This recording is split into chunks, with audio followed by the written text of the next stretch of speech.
Hello everyone, welcome back to my YouTube channel ASR biology. आज इस video में हम लोग स्पेशलाइज्ड कनेक्टिव टिश्यू के बारे में पढ़ेंगे। स्पेशलाइज्ड कनेक्टिव टिश्यू में 3 पार्ट्स है और 3 पार्ट्स में हम लोग देखेंगे बोन, कार्टिलेज एंड ब्लड।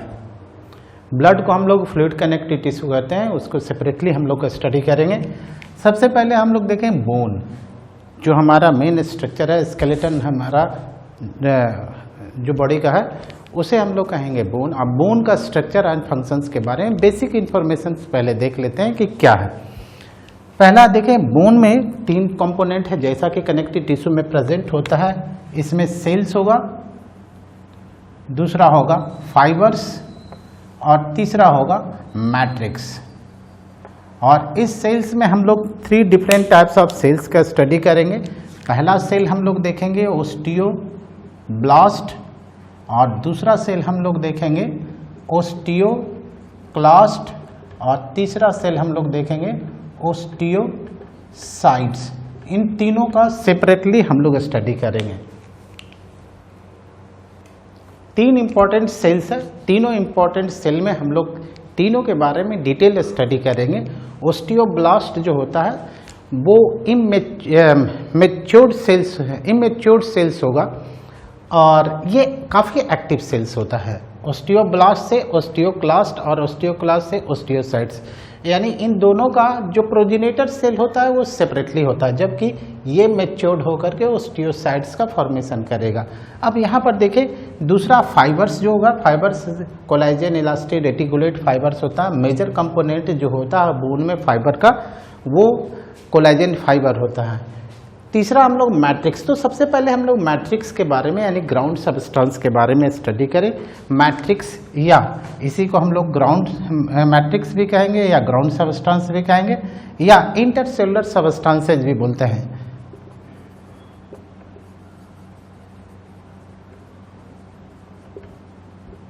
और ये बोन के अंदर हार्ड एंड नॉन प्लायबल होता है, नॉन फ्लेक्सिबल होता है, काफ़ी टफ होता है, हार्ड होता है। दूसरा, ये बना हुआ रहेगा इनऑर्गेनिक और ऑर्गेनिक दोनों तरीके के सॉल्ट से। ये इनऑर्गेनिक सॉल्ट्स में calcium carbonate and calcium phosphate होता है। कैल्शियम फास्फेट मेजर कंपोनेंट होता है। ये इनऑर्गेनिक सॉल्ट होगा 60 to 70% होता है, जबकि ऑर्गेनिक होगा 30 to 40%। ऑर्गेनिक कंपोनेंट्स में देखें, जो मेजर कंपोनेंट है ऑर्गेनिक कंपोनेंट में वो कोलाजन फाइबर है। और दूसरा जो ये रिच इन अमाउंट होता है कोलाजन फाइबर, काफ़ी मैकेनिकली स्ट्रांग होता है, मैकेनिकल स्ट्रेंथ प्रोवाइड करेगा। दूसरा होता है इलास्टिन। इलास्टिन उसके बाद का कंपोनेंट होता है, यानी मेजर कंपोनेंट में हमने कोलाजन देखा और दूसरे कंपोनेंट में इनऑर्गेनिक इलास्टिन, दोनों प्रोटीनियस फाइबर है। नेक्स्ट है जो फंक्शंस हम लोग देखें, इसके फंक्शंस में हम लोग देखें कि क्या क्या फंक्शन है। तो फंक्शंस में मेन टिश्यू है ए बॉडी का जो स्ट्रक्चरल फ्रेम प्रोवाइड करेगा बॉडी को। मेन टिश्यू है जो स्ट्रक्चरल यानी हमारे बॉडी को डिफिनिट शेप देने वाला जो टिश्यू है हमारे बॉडी के अंदर वो है बोन।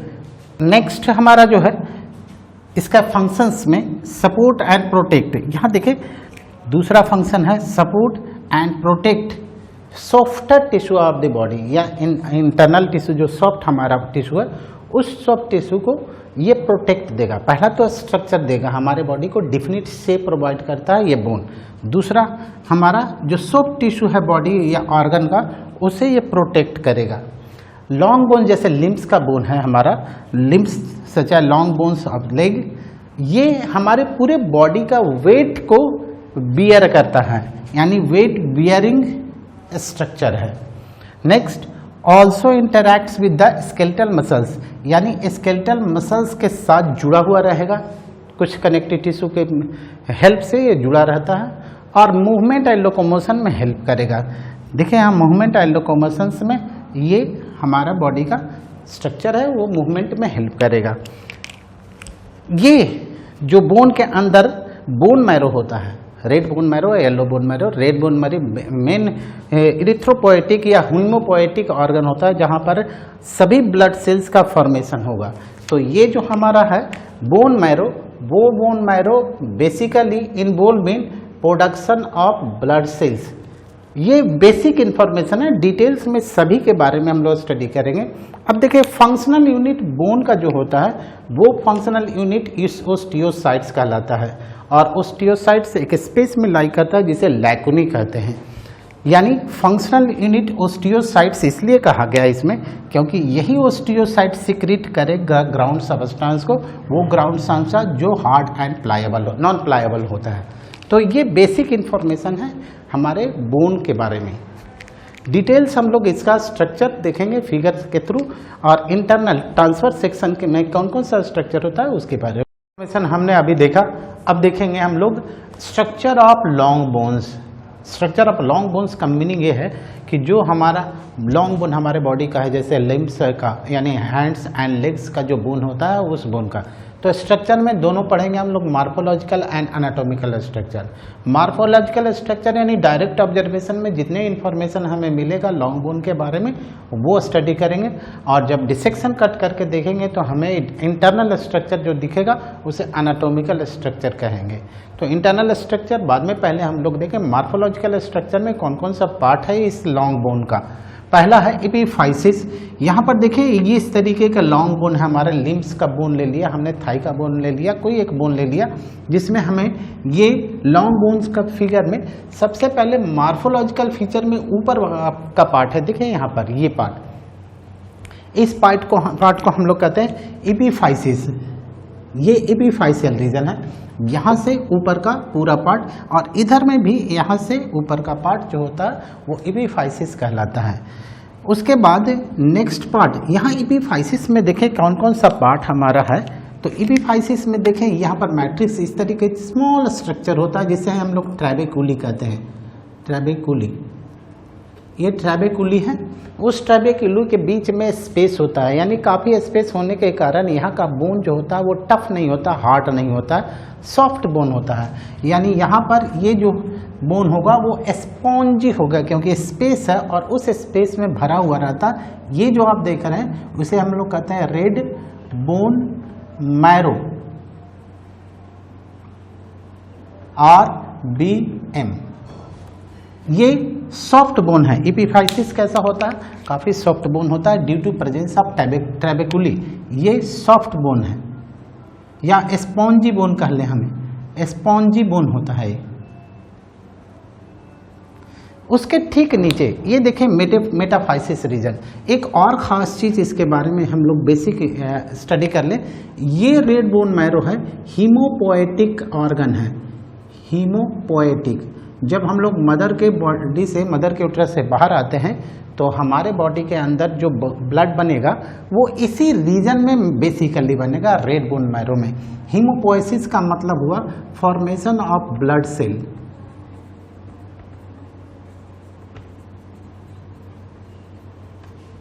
लेकिन ड्यूरिंग इमरजेंसी कंडीशंस इस रीजन में, ये येलो बोन मैरो वाला रीजन है, ये येलो बोन मैरो कहलाता है। ये yellow bone marrow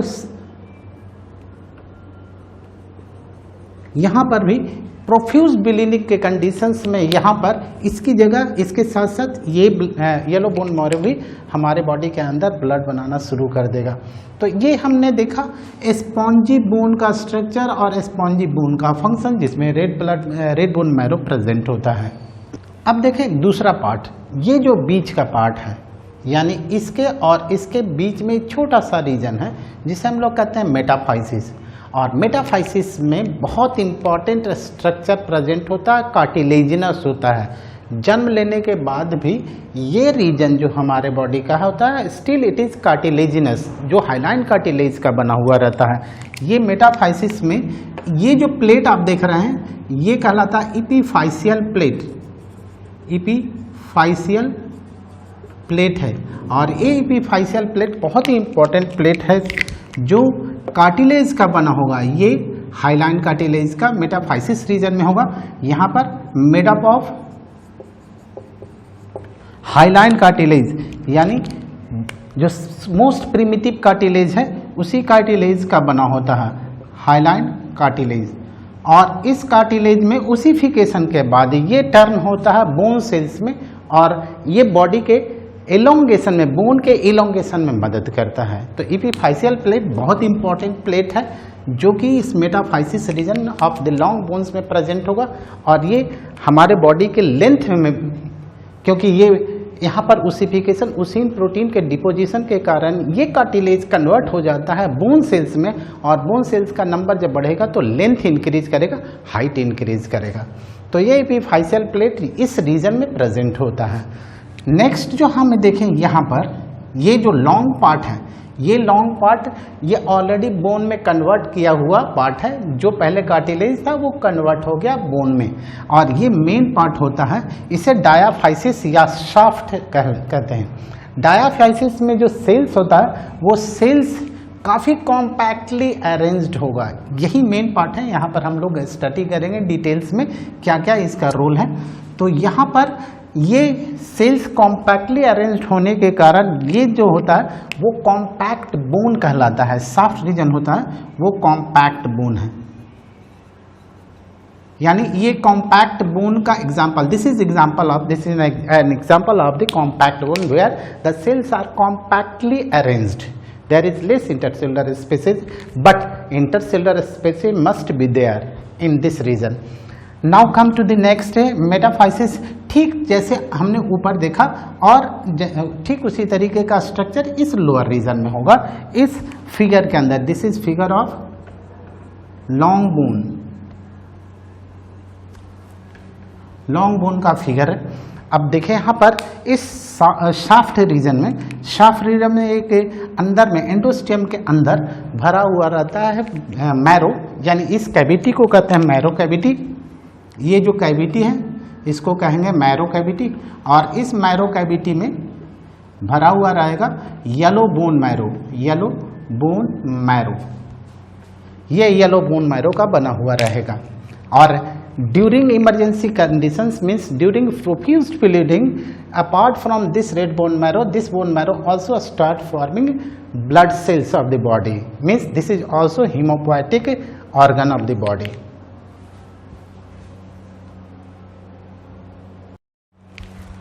now let's see ये एनाटॉमिकल स्ट्रक्चर के बारे में।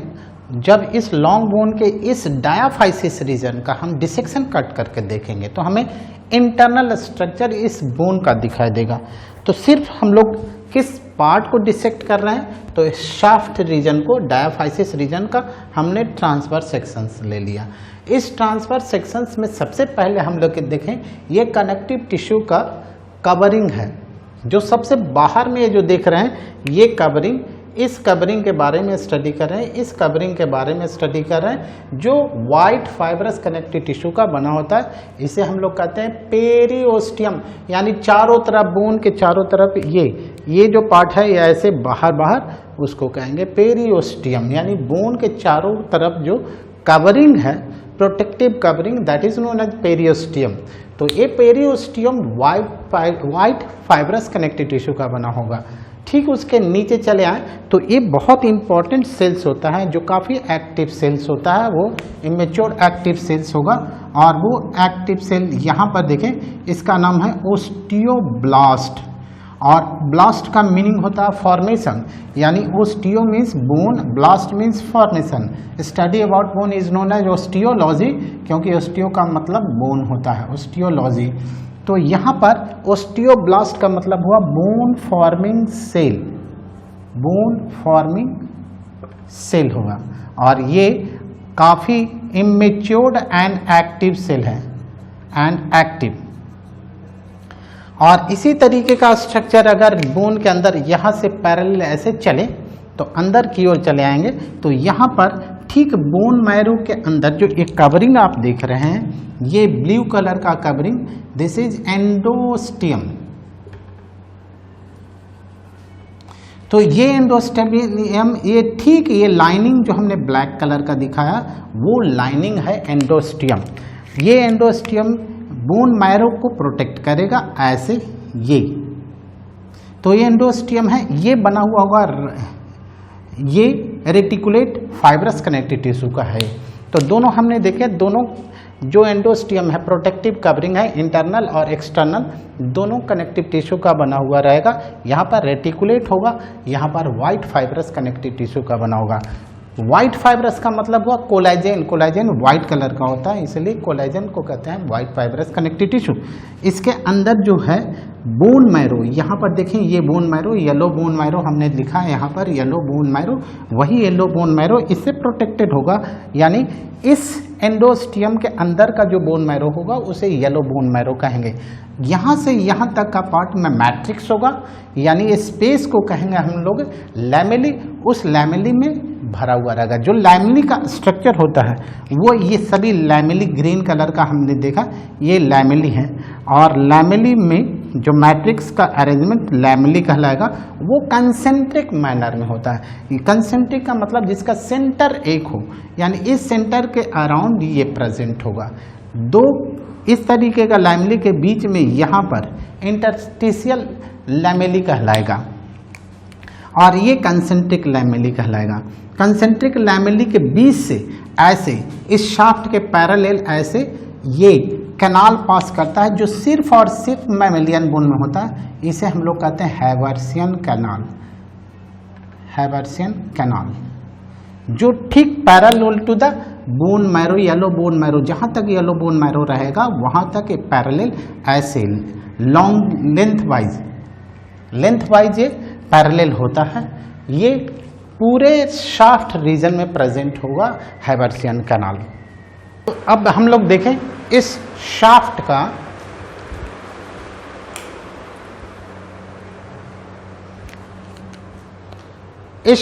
का लॉन्गिट्यूडनल सेक्शन हम लोग काट करके देखें, यानी लॉन्गिट्यूडनल सेक्शन में क्या क्या स्ट्रक्चर हमें एनाटॉमिकली मिलता है उसके बारे में स्टडी करेंगे। तो सबसे पहले हम लोग देखें बाहर का जो कवरिंग जो हमने देखा था अभी, जो ट्रांसफर सेक्शन में हमने ट्रांसफर सेक्शन काटना कैसे, ऐसे कट करके देखना, लॉन्गिट्यूडनल ऐसे कट करके देखना है। तो ट्रांसफर सेक्शन में हमने देखा था पेरियोस्टियम और इंडोस्टियम, ठीक लॉन्गिट्यूडनल सेक्शंस में हम लोग बाहर वाले को पेरियोस्टियम कहेंगे, बाहर वाला है, ये आउटर टू इनर है, ये इनर हम लोग लिख दें, इनर वाले पार्ट हो गया इनर, ये आउटर है। तो आउटर टू इनर अगर हम लोग चलेंगे तो सबसे पहले ये पेरियोस्टियम जहाँ पर ये ओस्टियोब्लास्ट सेल है, ये पेरियोस्टियम हाईली वैस्कुलराइज्ड होता है। देखिए ब्लड कैपिलरीज से रिच होता है, ना सिर्फ ब्लड कैपिलरीज होता है बल्कि लिम्फ वेसल्स भी होगा और न्यूरॉन सेल्स भी होगा, यानी नर्व सेल्स भी प्रेजेंट होगा इस पूरे रीजन में। यानी अब हम लोग इसमें देखें कि ये जो पार्ट है ये ठीक नीचे ये ओस्टियोब्लास्ट का पार्ट है, ओस्टियोब्लास्ट, और ओस्टियोब्लास्ट के बाद यहाँ पर एक हॉरिजॉन्टल लाइन है, हॉरिजॉन्टल कैनाल है, दिस इज हॉरिजॉन्टल कैनाल। यहाँ पर ये हॉरिजॉन्टल कैनाल को कहते हैं वोकमैन्स कैनाल। ये सिर्फ और सिर्फ मैमेलियन बोन में प्रेजेंट होगा ये, और ये जो वर्टिकल कैनाल है, ये वर्टिकल कैनाल को हम लोग कहते हैं हैवर्सियन कैनाल। ये दोनों हैवर्सियन कैनाल, तो ये वोकमैन्स कैनाल और हैवर्सियन कैनाल, ये दोनों फीचर सिर्फ और सिर्फ मैमेलियन बोन में होता है, किसी और एनिमल्स के बॉडी में वर्टिब्रेट्स में नहीं होगा, सिर्फ मैमल के बोन में प्रेजेंट होगा। तो ये हैवर्सियन कैनाल वोकमैन कैनाल से इंटरकनेक्टेड होगा। ये वर्टिकल कॉलम को, वर्टिकल नली को, ये ट्यूब को हम लोग कहेंगे हैवर्सियन कैनाल, और ये हॉरिजॉन्टल को कहेंगे ये वोकमैन्स कैनाल। तो ये जो हैवर्सियन कैनाल है ये कनेक्टेड होगा इस वोकमैन कैनाल्स के थ्रू। अब यहाँ पर ये हम लोग देखें कि इस वोकमैन कैनाल या हैवर्सियन कैनाल से रन क्या करता है, तो इससे रन करेगा, इसमें इस हैवर्सियन कैनाल में ब्लड कैपिलरीज है, आप ये देख रहे हैं ये ब्लड कैपिलरीज है, और ये ब्लड कैपिलरीज ऐसे रिच अमाउंट में न्यूट्रिएंट्स, ऑक्सीजन, हार्मोन सभी ले जाएगा यहाँ पेरियोस्टियम से लेकर के एंडोस्टियम के बीच में, और इवन हैवर्सियन कैनाल में भी। It means Haversian canal is that conduit, that passage through which blood capillaries, neurons and lymph vessels are conducting, और उसमें इन सभी चीज से, इन सभी स्ट्रक्चर से न्यूट्रिएंट्स, गैसेस एंड हार्मोन्स का कंडक्शन होगा, जो पूरे बॉडी ब्लड सेल्स के अंदर पर ये ट्रांसपोर्ट करेगा, कन्वे करेगा। तो ये स्ट्रक्चर हम लोग देखेंगे, इंटरनल स्ट्रक्चर। और यहाँ पर जो स्पेस हम लोग देख रहे हैं, ये जो मैट्रिक्स से भरा हुआ स्पेस होगा उसे लैमेली कहेंगे। और ये लैमेली स्पेस यहाँ पर देखें, ये जो स्पेस है इसको, ये जो स्पेस हमारा अंदर में है, इसको हम लोग कहेंगे कंसेंट्रिक लैमेली बोलते हैं, ये लैमेली।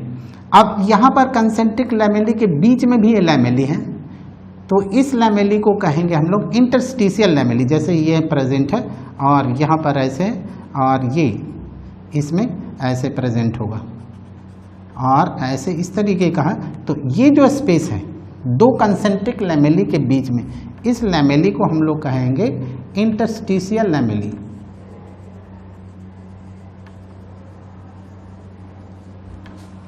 अब इस कंसेंट्रिक लैमेली के बीच में यहाँ पर ऐसे सेल्स प्रेजेंट होगा, जिस सेल्स का नाम हम लोग देंगे ओस्टियोसाइट्स। और ओस्टियोसाइट्स इस तरीके का सेल्स रहेगा, ऐसे इस तरीके का सेल्स प्रेजेंट होगा ऐसे। तो ये ओस्टियोसाइट्स मान लें चारों तरफ प्रेजेंट होगा, ये ओस्टियोसाइट्स है, ओस्टियोसाइट्स जो इस कंसेंट्रिक लैमेली में प्रेजेंट होगा। ओस्टियोसाइट्स इस स्पेस में प्रेजेंट होगा, हर जगह प्रेजेंट होगा। यहाँ पर भी ऐसे मान करके चलें कि ऐसे ओस्टियोसाइट्स है, ऐसे ओस्टियोसाइट्स, ये ओस्टियोसाइट्स इसे कंसेंट्रिक लैमेली में प्रेजेंट होगा, ओस्टियोसाइट्स है। और ये osteocyte structural and functional unit of bone होता है, सभी जगह प्रेजेंट होगा कंसेंट्रिक लैमेली में। तो ये बेसिक इंफॉर्मेशन। अब समझना हमें कि हैवर्सियन सिस्टम क्या होता है। इस स्ट्रक्चरल एंड फंक्शनल यूनिट जो ओस्टियोसाइट्स का है, उसका स्ट्रक्चर, तब हैवर्सियन सिस्टम के बारे में स्टडी करेंगे। ये ओस्टियोसाइट्स, सपोज कीजिए ये ओस्टियोसाइट्स है, यहाँ पर ये ओस्टियोसाइट है और ओस्टियोसाइट का इस तरीके का स्ट्रक्चर होगा। ये मैच्योर्ड बोन सेल्स हो जाए जो ओस्टियोब्लास्ट से बनेगा और ये एक स्पेस में रहेगा। उस स्पेस में इस तरीके का प्रोसेसेज होता है, ये इस तरीके का प्रोसेसेज होगा। सेल के प्रोसेसेज को हम लोग कहेंगे जो सीडोपोडिया लाइक स्ट्रक्चर होता है, रेटिकुलोपोडिया। लेकिन ये ओस्टियोसाइट्स अंदर का पार्ट हो गया और बाहर वाला जो स्ट्रक्चर है इसको कहते हैं कैनालिकुली। कैनालिकुली, ये कैनालिकुली है।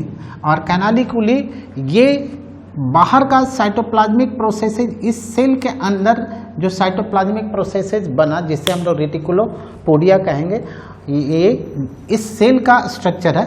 उसके कारण ये जो साइटोप्लाज्मिक प्रोसेसेस के कारण ये स्ट्रक्चर बना, इस स्ट्रक्चर को हम लोग कहेंगे कैनालिकुली। और कैनालिकुली लैमेली का पार्ट होगा, लैमेली में एक दूसरे से कनेक्टेड होगा। दो कैनालिकुली आप देख रहे हैं, तो एक कैनालिकुली दूसरे कैनालिकुली से ऐसे एक दूसरे से इस तरीके से कनेक्टेड होता है, एक दूसरे से जुड़ा हुआ रहता है, जिसमें ट्रांसपोर्ट ऑफ मटेरियल होगा।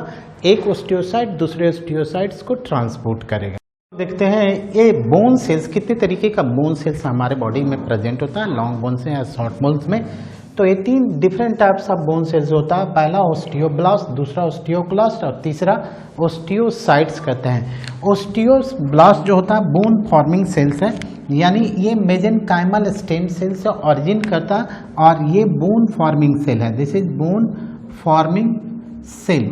और इसके सरफेस पर ऐसे ये रिसेप्टर, प्रोटीनियस रिसेप्टर होता है। वो प्रोटीनियस रिसेप्टर इस सरफेस पे प्रेजेंट होगा जो हार्मोन, खास करके हार्मोन जैसे हमारा कैल्सिटोकाइन यानी टीसीटी जो हार्मोन होता है उसकी मदद से ये एक्टिव होता है और ये तेजी से कैल्शियम को एब्जॉर्व करके ये स्ट्रॉन्ग बनाएगा, दूसरे बोन सेल्स का फॉर्मेशन करेगा। दूसरा ये ओस्टियोक्लास्ट है। ओस्टियोक्लास्ट भी इमेच्योर्ड और एक्टिव सेल्स है। ये बनता है हीमेटोपोएटिक स्टेम सेल से। ये भी इमेच्योर्ड एंड एक्टिव सेल है। और इमेच्योर्ड एक्टिव सेल है। और ये इमेच्योर्ड एंड एक्टिव सेल्स क्या करेगा कि ये फैगोसाइटोसिस करता है। दिस इज फैगोसाइटिक सेल, ये सेल है और ये फैगोसाइटिक सेल है, दिस इज फैगोसाइटिक सेल, यानी जो सेल जो बोन सेल्स डेड हो गया, लाइफ स्पैन उसका ख़त्म हो गया, उसे तेज़ी से इंगल्फ करके ये अंदर के बॉडी के सेल्स को प्रोटेक्ट करेगा या फैगोसाइटोसिस करके इम्यूनिटी को डेवलप कराएगा बोन्स के अंदर। तो ये 3 डिफरेंट टाइप्स का हम लोग ओस्टियोसाइट्स देख रहे हैं। इसके मेजोरेशन से ये बन जाएगा ओस्टियोसाइट्स, और ओस्टियोसाइट्स को कहते हैं functional unit of the bone. और इसमें इस तरीके का साइटोप्लाज्मिक प्रोसेसेस होता है, जिस साइटोप्लाज्मिक प्रोसेसेस को कहते हैं रेटिकुलोपोडिया, और ये जिस स्पेस में रहता है उस स्पेस को, जो स्पेस इन दोनों के बीच में स्पेस जो देख रहे हैं ये यहाँ जिस स्पेस में रहता है उसे लैकुनी कहते हैं। और लैकुनी के बाहर ये जो प्रोसेसेज है जो इस साइटोप्लाज्मिक प्रोसेसेस के कारण प्रोजेक्ट आउट हुआ, जिसे हम लोग कैनालिकुली कहते हैं। कैनालिकुली एक दूसरे ओस्टियोसाइट का कैनालिकुली ऐसे जुड़ा हुआ रहता है जिससे एक्सचेंज ऑफ मटेरियल होता है। तो ये 3 different types of bone cells present होता है बोन के अंदर।